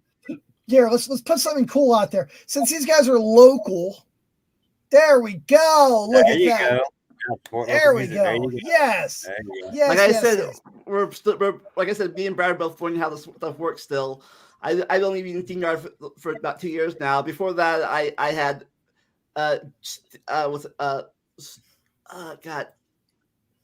Google Hangouts. Before that, I was using Skype. Oh yeah, Skype. Yeah. I remember those Skype days. It takes time. It's going to take time to get everything going, but we're working on it. We have a dream. We have a plan. We're executing it. It just takes time. Yeah. It's a learning process, in other words. Oh my God. Well, I'll tell you what, compared to where I was like even 5 years ago with my audio recording, I'm 1,000 times better than where I was 5 years ago. Definitely. I mean, wait till you hear the new Stinker album. You know, Stinker, my old these. By the way, nothing. These you guys have an argument now. These guys are anti recording music on they're pure acoustics. They don't like they're not all about the nitro stuff. Oh well, I mean, PJ's cool. So who's this guy behind you, PJ? Who's the guy behind you with the cowboy hat? This is Jamie Gazelle, and earlier he played a couple of tracks that I sent up. I played a track. I was telling you about the other project I'm working with. This is actually Jamie Gazelle behind me. Does a singer songwriter, producer. He's got several CDs he's made in the past. Excellent gentleman. Got some crazy music. I'm currently working on his computer trying to make it run faster because he's got so much crap in there for his lyrics and stuff. But like I said, I'm working 2 projects right now. I'm working with the Jamie Gazelle project and also with the Shelley Miller music with the Problem Child band. So a couple That's projects. Really cool, man. You're a busy man. Yeah, I try to stay busy. But I've made music all my life. Like I said, I'm coming to the end of my military career here soon, and so are you enlisted or officer? I am enlisted. No way I'd want to be an officer. I'm a grunt through and through. I do so all are you like a sergeant now, like upper sergeant thing, or yeah? I'm actually a sergeant right now. I'm actually located at Fort Hood as a trainer because I've had so much background as far as deployments and stuff. So I'm in with what they call a mobilization brigade, where we train up units to come in aviation to deploy in different parts of the world. And that's basically what we do. I'm more an overseer. We certify them, train them in MBGs and whatnot, and things of that nature, and make sure they're good to go before they deploy. So I oversee the maintenance is my section. I've always been above all, PJ, thank you for your service. Oh, absolutely! It's truly my honor. 30 years later, like I said, I got to probably do another 3 or 4 years before I hang the old uniform up. It's been great to me. Been great to my family. And I'm really proud of it, my run through the military, but coming toward the end time, like I said, and pretty much getting back into the hard music scene, working with these great projects I'm working with here in Austin, Texas. And, Austin's got a huge music scene. You guys are not kidding. Yeah, it is tremendous. It is tremendous. Like I said, no matter Austin's divided in north, south, east, or west, and just depending on the section you go in, one section maybe more of the Spanish style music, the other one's more of the rock scene, the other side's more of but the tremendous open mic nights they have here. You know what they say? There are signs down there that say "Keep Austin weird." Oh, hey, definitely. But it's a 7 days a week type deal. Like I was saying here, from anywhere in the world I've been in, as far as Memphis, Tennessee, as far as Georgia, here it's 7 days a week. No matter what day of the week it is, you can go out there. Like I was telling him earlier, that you have one scene that's the coffee, piano, jazz bar scene on certain nights, and then the other one's got more of the country scene. The other one may have the more of the hard rock thrash metal. That's actually really cool. Non-stop, constantly going. Some venues have 2 or 3 bands in one night, but it's ongoing. Austin is wild. Oh, I would love that. So you said you were you ever deployed overseas, or you always stateside? No, I deployed back in 2005 when my daughter was young. She was about 3 years old. I deployed to Iraq, served a year in Tikrit. Also, I have done some humanitarian missions off down in El Salvador and Honduras for a couple of years. Bounced around a little bit everywhere. Never got to deploy or station in Germany or any kind of overseas projects like that, but mainly just been deployments. Got to help the wonderful people in El Salvador. They're great. They love us down there. When we were helping rebuild after hurricanes hit, stuff like that. So I got a chance to do that. The biggest, my biggest thing in the military right now is the fact that we can't truly help our veterans like we should be. We spend more time spending money overseas, rebuilding countries and whatnot, than we do helping our homeless vets and the ones that can't provide for themselves. I feel terrible sometimes. I mean, of course, I'm being a vet myself now, but they're just it's just not the help that we need in America, to be honest with you. And I don't get into politics at all, but it's just hateful. The town I'm living in, Leander, right now, in Leander, Texas, North Austin, The community here is overwhelming. Half the time I go into the store in my uniform before I report for duty, people are like, "Hey, I'm buying your coffee. You ain't gonna buy it," or they'll, whatever. And I've gone to restaurants and sat down and eat, and next thing I get up, oh, your meal's paid for. This is probably the best area I've been in as far as Texas being and with the military vets. They're wonderful. I mean, it's just tremendous everywhere I go. Everybody wants to shake my hand, and I'm just a normal man. That's all I am. I just serve my country. I love doing it. I had some hard road in the military, to be honest with you. But now I'm on the end of the career, and I'm more behind the desk overseeing several battalions under me, which I'm not used to. But I'm more of a wrench turner. I'm a worker. Sure. But like I said, this area here, I've decided is probably where I'm going to, retire at, because the people in this community are so wonderful. As far as anywhere I've been in, and that's just being honest. I've been in a lot of places, a lot of locations, a lot of duty stations, towns, but as far as people appreciating veterans, I've never seen it like it. Here it is locally. Right. Oh, that's great. That's awesome. Real fast. You said you're in both Iraq and El Salvador. Was there any local cuisines there that you liked, or they?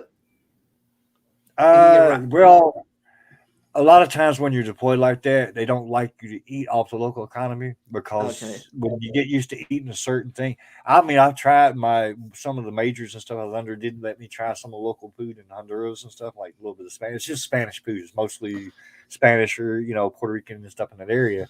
Got to try, but most generally when you deploy like that, you try not to eat of their cuisine in their homeland, because your digestive system's not used to it. They're trying to be right. Be like Brad going to the bathroom all the time because you're eating something foreign in your stomach. That's true. I guess you get used to. I guess if you live down there and your generation, they get used to the food. I was wondering if that should also be there. That's only good that down there. They'll have up here. Like, oh my God, this cuisine is awesome. I want to import it up to the States. Well, probably different. El Salvador and Honduras, you get the true like tacos. The tacos you eat here, like the Taco Bell or whatnot, you go down there, it's totally different as far as the meat texture, because they make the original, just like not the tortillas, but the So what is an actual Texas taco like compared to Taco Bell taco? What's the difference? Way different. It's a shredded beef instead of the ground. It's not even Mexican food. I don't know what the heck it is. It's Taco Bell came from a hippie. That's why.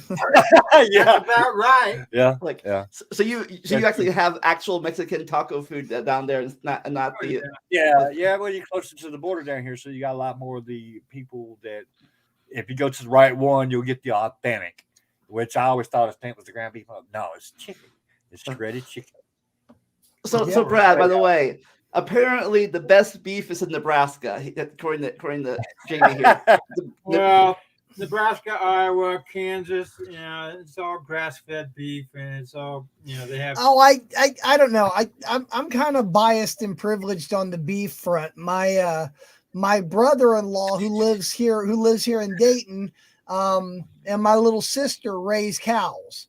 So we get to feed the cows everything we want. We get them trained, get everything we want them, and then they graduate from bovine ewe, and I get a freezer full of beef every year.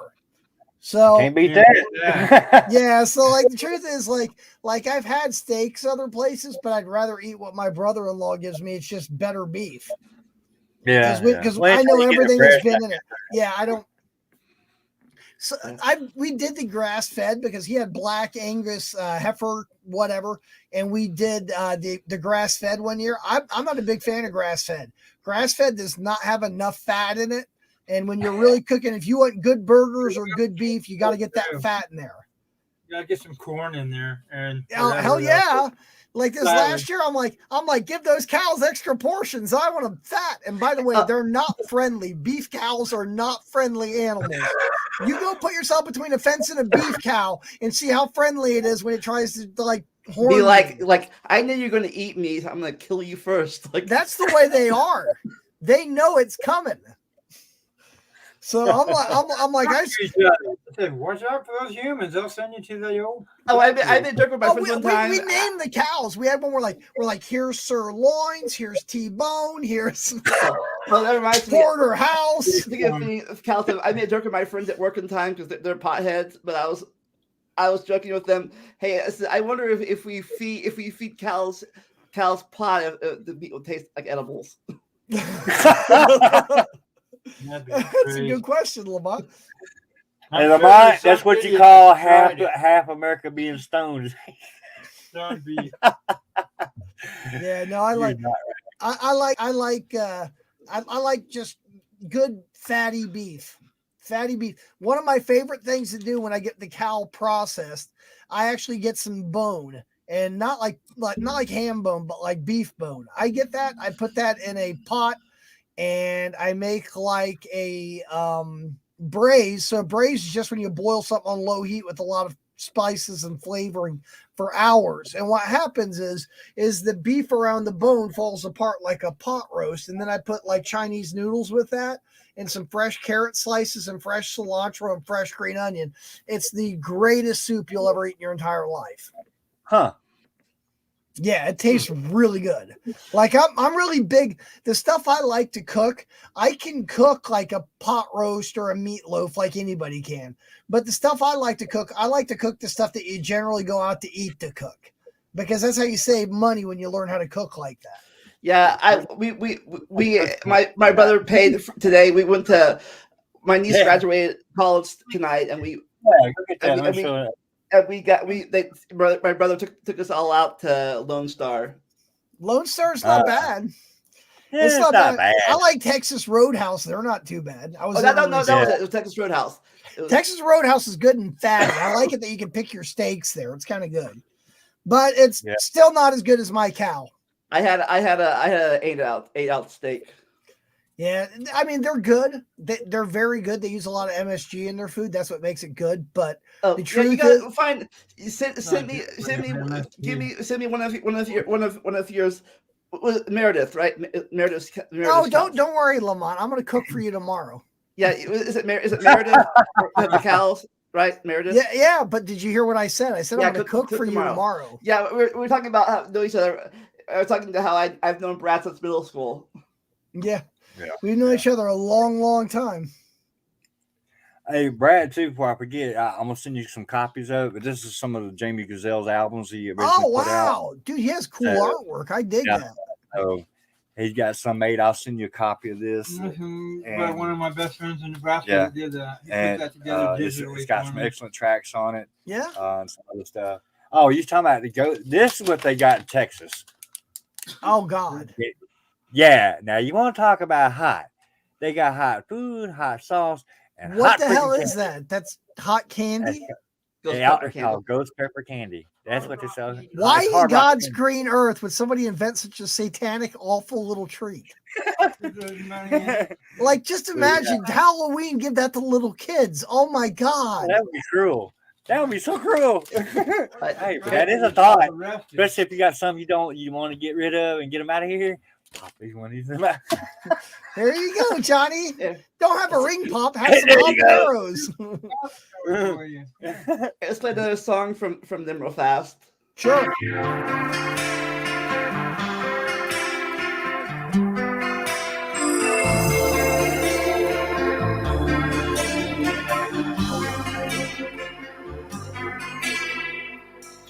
I was born in a Chevy in a thunderstorm. No one's ever loved me since the day I was born. They left me on a sidewalk in a terrible state. Now the people whisper he's just a victim of fate. I'm a problem child, and I'm running wild, trying to be the winner in a race I just can't win. I'm a problem child, and I've been so defiled. You can call it what you like, but wear my shoes, they'll tell you where I've been. Where I've been. had a hard time trying to make it through school. My biggest one was trying to live by the golden rule. You know it's never easy when no one really cares. I need someone to show the way. No one even dares. I'm a problem child, and I've been running wild, trying to be the winner in a race I just can't win. I'm a problem child, and I've been so defiled. Call it what you like, but wear my shoes. I'll tell you where I've been. Where I've been.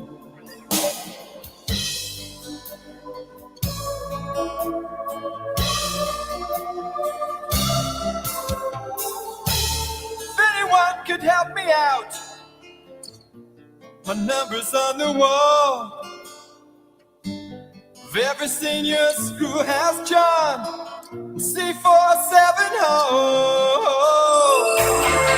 Hard at night trying to find a thrill that's kind of new.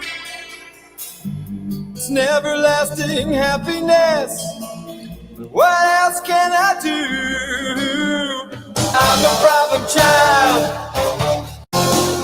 and I'm a running wild, trying to be the winner in a race I just can't win. I'm a problem child,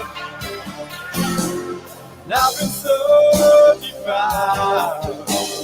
Call it what you like, but wear my shoes. I'll tell you where I've been. Where I've been.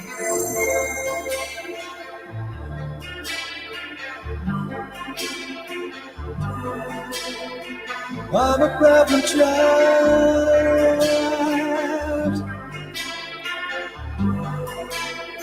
and I'm a running wild.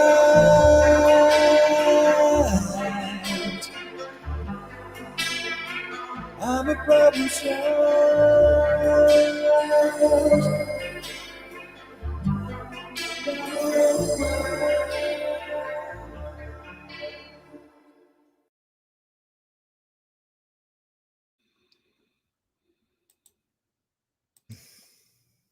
Awesome. Yeah. I definitely, yeah, that's pretty well done, guys. Who did all the guitar work? Who did all the Part me and part Kevin Wicker. Cool. Yeah, that's very good, very clean guitar work. I like the acoustic, very well done. And I like the drums. Was that your drums, PJ? Not yet on that album. That was when he recorded. I'm working. Yeah, there's some old drum Those tracks. are trigger drums. Those are not real drums. Ah, yeah. Yeah, they're not real drums. They're trigger drums. They're triggered. Yeah. They're doing on the keyboard. Oh, okay. Yeah, the keyboard drum. Yeah. That's Brad's got this. Yeah, Brad's got this whole set up in our studio up north. This whole keyboard can play everything in his thing. Mm-hmm. Yeah, that's where I'm sitting right now. I've got electronic drums in here, but I've got a lot of software that I use when I record, so I can actually like EQ it and really make them sound as real as possible, so they don't sound fake. They're actual samples. For about a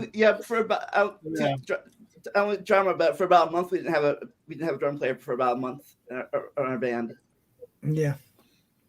And that's what I was saying is I prefer more the acoustic. I mean, I've been with a couple bands like, oh, do electronic drums and blah blah. And no, there's nothing like that sound of the original. That's what I was telling them earlier. Like, I think probably the electronic drums are more for recording in the studio, and the real drums are for on stage. I would say that's a pretty accurate thing, because with the acoustic drums, you have a lot more control than when you record I mean, with the electric drums, you have a lot more control, like on every single hit, how hard it sounds, how well, if it spikes the meter and does all that. You just have more, but they don't play the same. I mean, yeah, even if you have mesh hits, they don't play the same. They don't sound the same either. No matter how you try to produce it in electronic drums, you're not going to get that, acoustic wood shell type, hit. Yeah, I don't think anybody's going to do a nitro drum on stage. Hey, guys, this is my nitro, and we're going to play a song. Well, think about it. Trans-Siberian Orchestra live, believe it or not, uses an entirely electronic drum kit. Oh, wow. But the thing... They'll like that. They do it. The thing about it though is the response time is totally different than it is on acoustic drums. If you play acoustic drums for years and years and years, and you sit behind a electric drum, taking somebody that plays the acoustic all their life and put them on an electric, it's a different response time. I mean, it's a millisecond, but it's enough to throw you off. Yeah, I got you. Exactly. Yeah. Especially when you're trying to keep good hard timing and whatnot. You have to mess with them a little while just to even get the feel for them. Even though you played the song 1,000 times, you get on an electric set and you got that response time that you got to get used to. You'll be dragging or speeding something up. So it's a big total difference. I mean, no comparison really. But. Sure, I understand that, but it all depends. I mean. Yeah. I love to do audio engineering, man. I do a lot of my own singing, a lot of my own vocals. I do lead guitar, rhythm guitar. I play bass. I do keyboards. I do a lot of all of that. So right, you're like a regular Phil Collins. Nah, I wouldn't say that. I mean, I've had to learn how to pick it up. I don't have an active band anymore. So like where I had some guys play piano or whatever, I had to learn it. So I just was forced in, so you learn how to play it, and you learn how to produce and learn how to do stuff. And then what else I learned is you can buy a really good recording rig, but if you don't know how to do it, you don't sound good. So I mean, really. So really, like we were telling Lamont, we were up in his studio up north here not too long ago, a couple of months back, and we had a guy come in that wanted to record up there. And what I basically told the dude's like, yeah, I'm working with a professional producer and all this. And how cheap are you guys? I'm like, we're not very expensive. He's like, do you have really good equipment? I'm like, it has nothing to do with the equipment. It's all about who's running the board and if they know what they're doing. Because I'm like, if you know what you're doing, you don't need to sing through a Neiman mic. You can pull it off with an MXL and sound just as good. Exactly. So like this guy came in. Oh yeah, no, we did a really good job. Like he kept haggling and doing everything he could. The problem was he made a deal with us. We'll go ahead and say his name on the air, shouldn't we, Lamont? Why not? Nathan Medford. Nathan Medford, a guy that did a song called Whiskey and Beer. Oh, and by the way, Nathan, I still have your master, so I really, really hope that you're tuning in, and I hope you understand that we're probably going to edit your master, and I'm going to publish it, and the way I want it to sound, and I'm going to do that separately under the Vendetta Records label because you recorded with us and neglected to pay us what we were owed. Yeah, we didn't get charged much. We were trying to think that we just wanted maybe a meal. We were charging people 2 value meals from McDonald's, man. How cheap you have to be?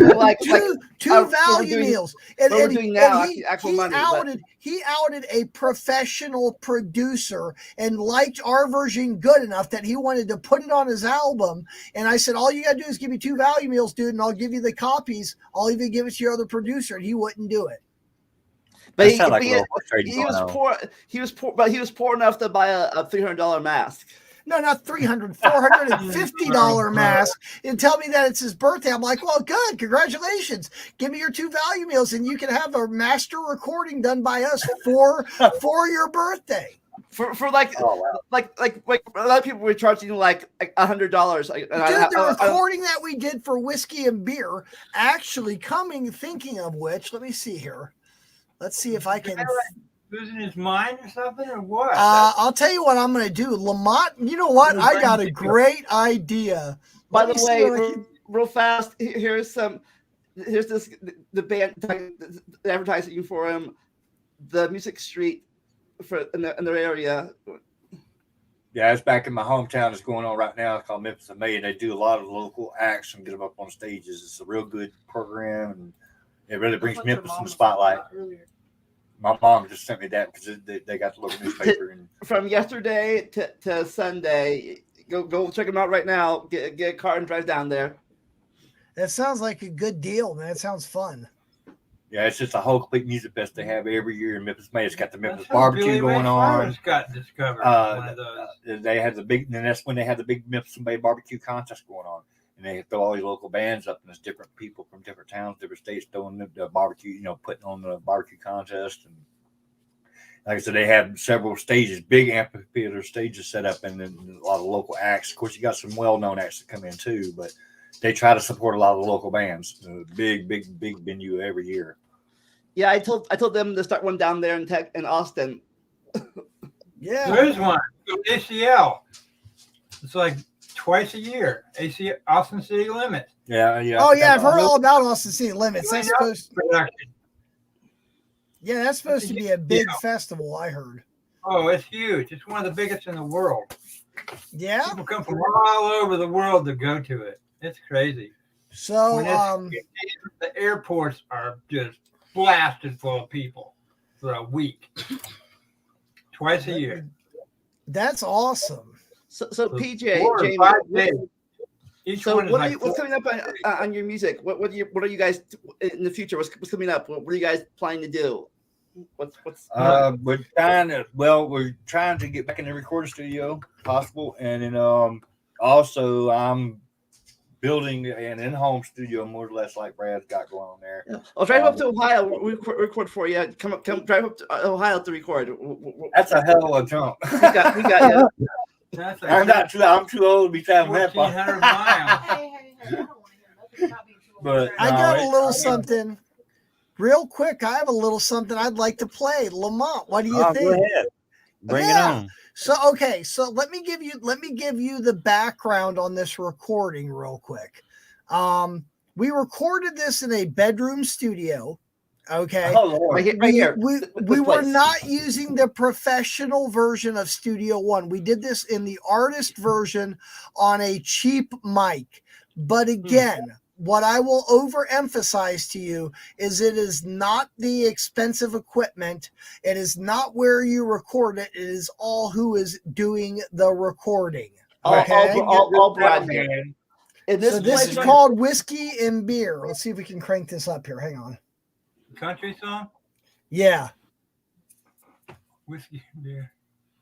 I mean, a lot of times you can take it to craft this equipment and make it sound good. You just got to have a good sound person. You need to get it to Toby Keith. I got to turn up some volume here. Hang on. I don't know about both at the same time, but whiskey and beer, not a good combination. You got to be sure it's turn it off.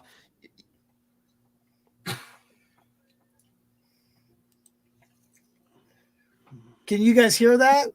No. I don't hear anything yet. All right, hang on. I got to figure out what I got to do to get my audio shared with you guys. Give me a second here.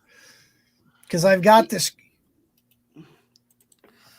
You got to click here. When you click it, screen share, click add share audio too. Okay, well, hold on. Okay, hang on. Let me stop sharing that. I'll go. You go when you share screen, click share audio. Share screen. Okay. There's a button down there that says share audio. I don't see one. It says share easiest two monitors, share screen. Okay. Click share screen. Oh, share screen audio. Oh, okay. I got you. Okay, here we go. All right, there we go. All right. See if this works this time. All right, here we go. This is what we recorded in Vendetta Music 2 in the Frank Sinatra recording studio. Check this out. Okay. Yeah, here we go. Give me another try before you decide to leave me far behind. Whiskey and beer, I've had heartaches and tears, the pictures and memories on the wall. I'm running out of time, losing what was mine. Everything seems to disappear, except for whiskey and beer.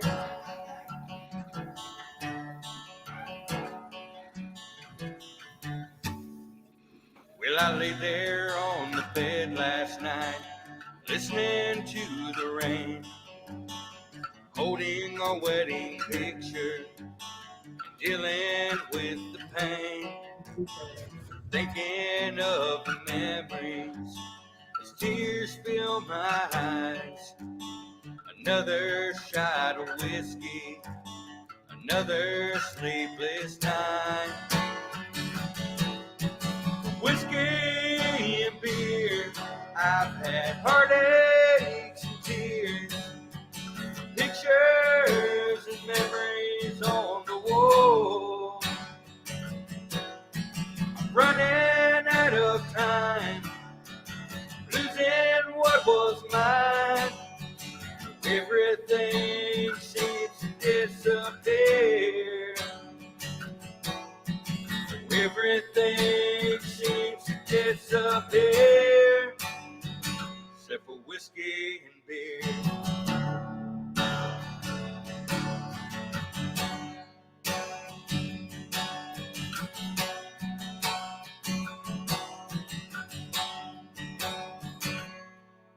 Well, I guess I'll say goodbye. After all these years, I never thought I'd replace you with whiskey and beer.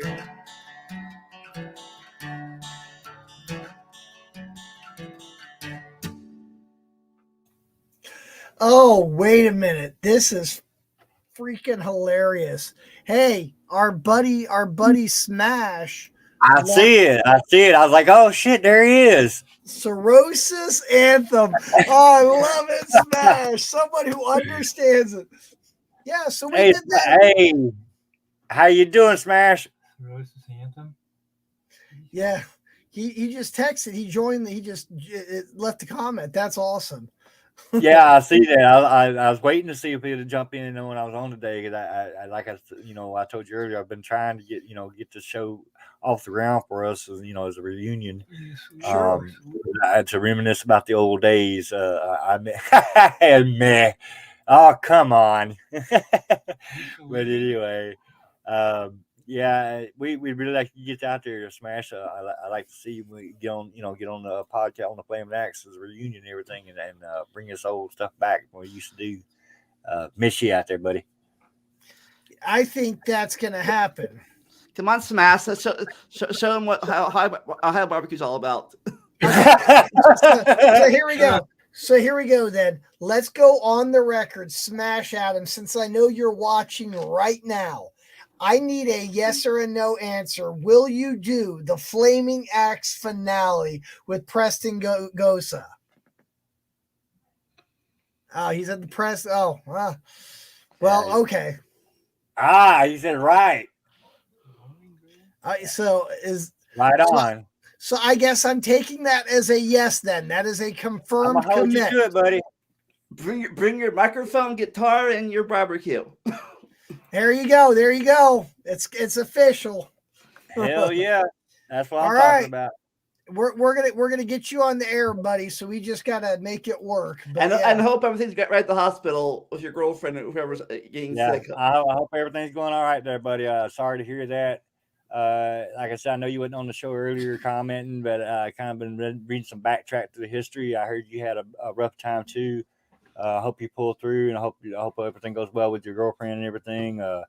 Be great to see you and do the show together. The reunion and everything. You need to keep your head up high and keep on going.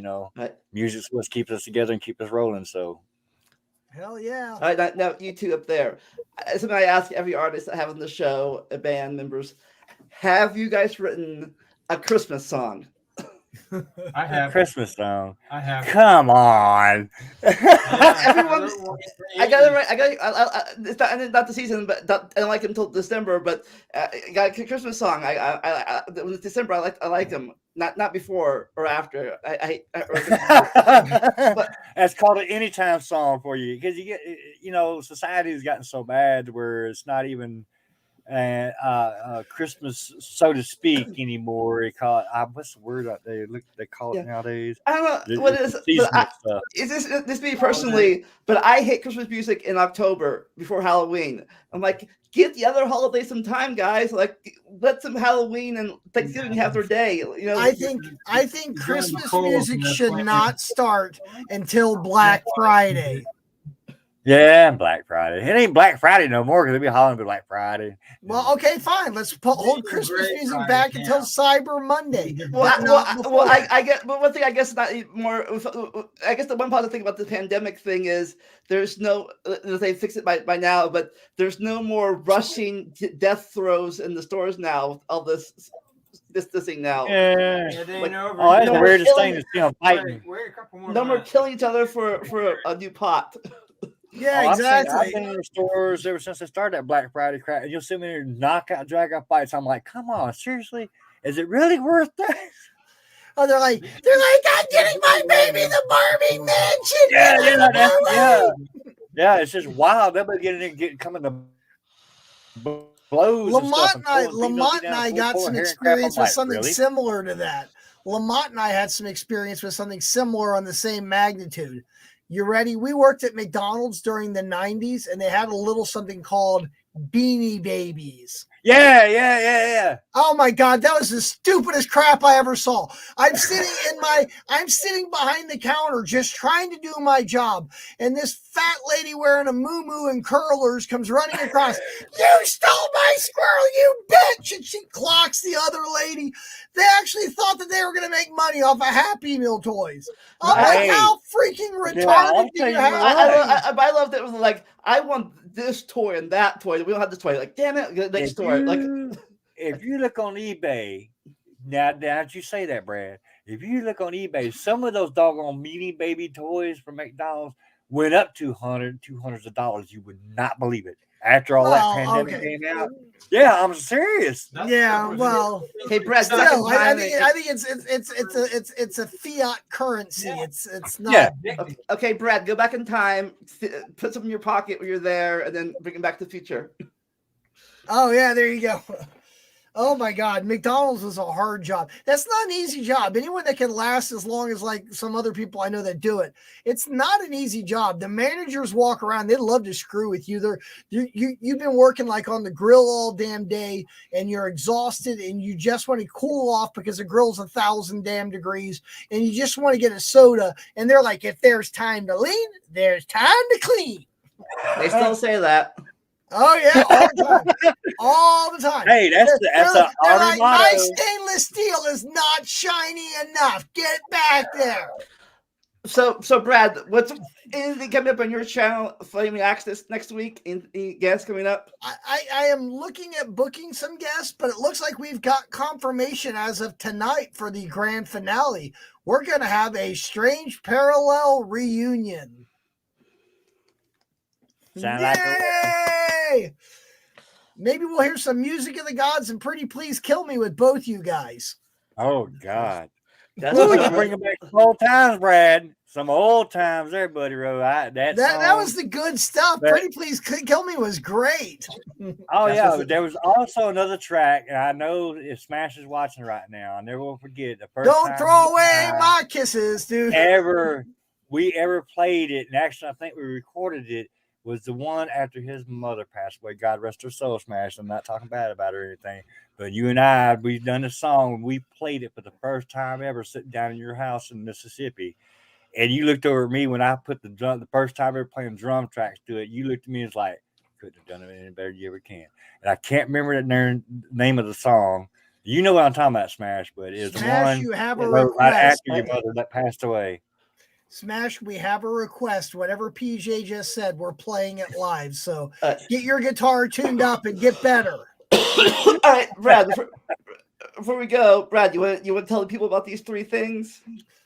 Oh, yeah. So check it out. If you guys want to be a guest on any of the Flaming Axe podcast, or if you want to be a guest on Talking Time with Caffeine, please take your smart devices. iPhones, we all have them now. Take your iPhone and scan the little QR code, and it will magically transport you to our contact form where you can fill it out and ask to be a guest. By the way, it gets answered in the order that we receive them. So we get quite a few requests, and it takes time to get everything scheduled, but we'd love to have more people be guests on any of our programming.